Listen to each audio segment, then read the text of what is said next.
La mauvaise qualité de ces craies a été soulevée pour la première fois par les écoles à partir de ce deuxième trimestre de l'année 2016.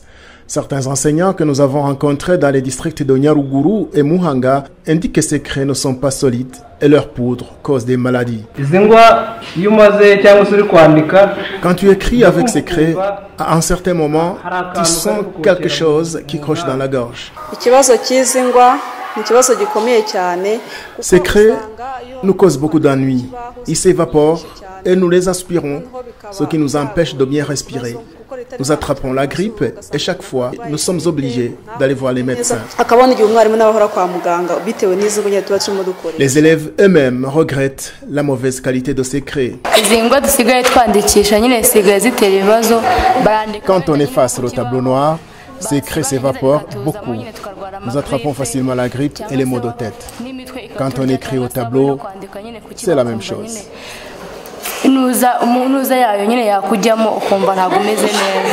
Les entrepreneurs qui ont gagné le marché de vendre ces craies dans les écoles sont divers, vu ce qui apparaît sur les boîtes à craies.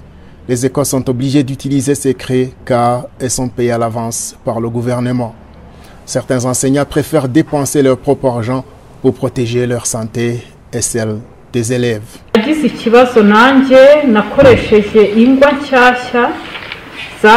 Ces craies que nous utilisons aujourd'hui sont de mauvaise qualité. Pour éviter de tomber malade à cause de ces craies, j'ai décidé de m'en acheter d'autres. J'ai déjà acheté une boîte à Muhanga que j'utilise aujourd'hui.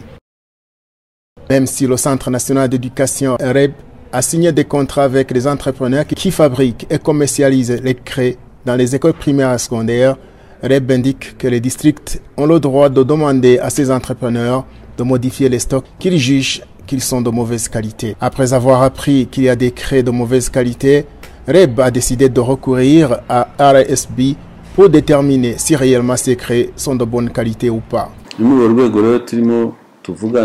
sommes en train de travailler avec RSB en prenant des échantillons partout où ce problème a été soulevé et même où on n'a pas encore rencontré ce problème pour voir réellement si ces craies sont de mauvaise qualité.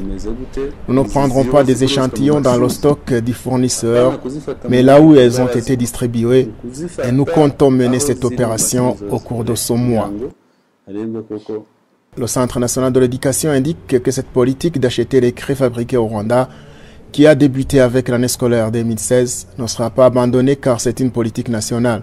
Seulement, REB s'engage à redoubler d'efforts dans la vérification pour que ces écoles primaires et secondaires publiques reçoivent des craies de bonne qualité et qui ne coûtent pas cher. Auparavant, un morceau de craie coûtait 30 francs rwandais, maintenant il coûte 15 francs.